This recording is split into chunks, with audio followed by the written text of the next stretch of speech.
আমরা এর আগেও একাধিকবার তাদের কাছে আমরা অভিযোগ জানিয়ে এসেছিলাম, সাইবার আক্রমণের মধ্য দিয়ে অস্থিতিশীল করার চেষ্টা করেছে। উপস্থিত সাংবাদিকবৃন্দ, আপনাদের সকলকে আমাদের আহ্বানে সাড়া দেওয়ার জন্য এবং উপস্থিত হওয়ার জন্য আপনাদের সকলকে আন্তরিকভাবে ধন্যবাদ জানাচ্ছি।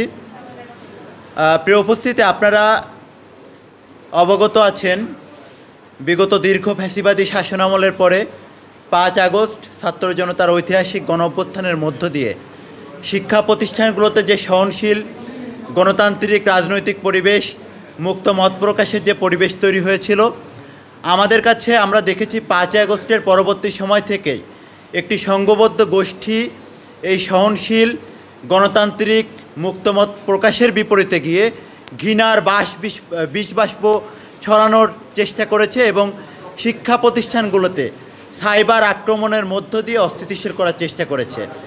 সেই ধারাবাহিকতায় আমরা দেখেছি ঢাকা বিশ্ববিদ্যালয়ের নামে বিভিন্ন গ্রুপে ঢাকা বিশ্ববিদ্যালয়ের শিক্ষার্থী সহ ঢাকা বিশ্ববিদ্যালয়ের বিভিন্ন রাজনৈতিক ব্যক্তিদেরকে নিয়ে বিভিন্ন সময় মিথ্যা প্রপাগান্ডা ছড়ানো হয়েছে। আমরা আসন্ন যে ডাকসু নির্বাচন আগামী 9 সেপ্টেম্বর, সেই নির্বাচনের আগে, নির্বাচনের তফসিল ঘোষণার আগে আমরা নির্বাচন কমিশনের সাথে যে আমাদের যে আলোচনা অনুষ্ঠিত হয়েছিল, সেই আলোচনায় আমরা নির্বাচন কমিশনকে জানিয়েছিলাম যে আসন্ন ডাকসু নির্বাচনকে সুষ্ঠু, উৎসবমুখর, অংশগ্রহণমূলক করার জন্য এই ঢাকা বিশ্ববিদ্যালয়ের নামে যে গ্রুপগুলো আছে সেখানে যেভাবে বিভিন্ন রাজনৈতিক ব্যক্তিদেরকে নিয়ে যেভাবে সাইবার বুলিং করা হয় এবং ভিন্ন মতকে যেভাবে নোংরা আক্রমণের মাধ্যমে দমন করার চেষ্টা করা হয়, এটি কোনোভাবেই একটি লেভেল প্লেইং ফিল্ড নির্বাচনের জন্য তৈরি করতে পারে না এবং এটি বাধাগ্রস্ত করবে। আমরা দেখে আসছি যে নির্বাচন শুরু হওয়ার পরেও বর্তমান নির্বাচন কমিশনকে ঢাকা বিশ্ববিদ্যালয়ের সকল ছাত্র সংগঠনের পক্ষ থেকে এবং বিভিন্ন প্রার্থীদের পক্ষ থেকে বলার পরেও তারা কোনো কার্যকর পদক্ষেপ এখন পর্যন্ত গ্রহণ করতে পারেনি। আমরা মনে করি যে আগামী নির্বাচনের যে 3 দিন সময় আছে, এই মুহূর্তে এই গ্রুপগুলো নিষ্ক্রিয় করা খুবই প্রয়োজন। সেই বিষয়গুলো নিয়ে আমরা বিশ্ববিদ্যালয়ের যে নির্বাচন কমিশন ডাকসু নির্বাচনে তাদের কাছে এসেছিলাম।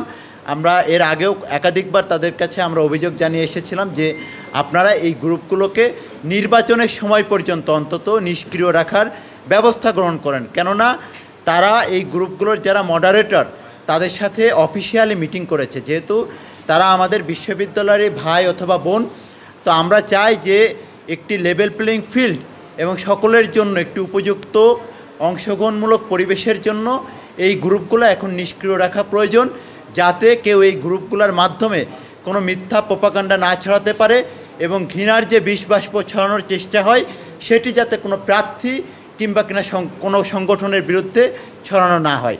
সেই বিষয়গুলো নিয়ে আমাদের আজকে অভিযোগ করতে আমরা তাদের কাছে আপডেট জানতে এসেছিলাম। আমরা 3 দিন আগেও তাদের কাছে এসেছিলাম।